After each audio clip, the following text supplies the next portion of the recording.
Memorable ito para sa akin kasi yung tatay niya, si Tatay Joseph, yung nasa third photo, natatandaan ko, isang linggo siya nagpasal ng, Diyos ko, mahigit 100 kawayan, malalaking kawayan, para lang kumita siya ng pera, para lang meron siyang panghanda sa graduation ng kanyang anak. Next slide po. Araw-araw, nagbubuhat ng kawayan yung pamilya Liwanag. Naglalakad sila ng 3 oras mula sa bundok pababa ng bayan, pasan yung mabibigat na buho, at pasan nila at papasanin nila ang kahit na ano, makapagtapos lang ng pag-aaral ang mga bata. Ito po ay excerpt doon sa documentary na Kawayang Pangarap. Panoorin niyo po ito.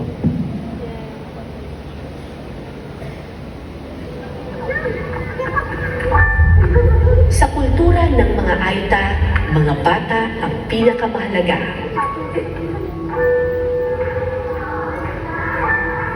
Ang kanilang pangarap ang punot dulo ng lahat ng paghihirap. Ang kanilang tagumpay ang matamis na biyaya ng buhay. Sa tingin ninyo, kailan kayo lulubo? Hanggat mayroon po akong pinapaano sa pag-aaral, hindi ako titigil. Hanggat malakas pa ako, hanggang hindi sila makatapos.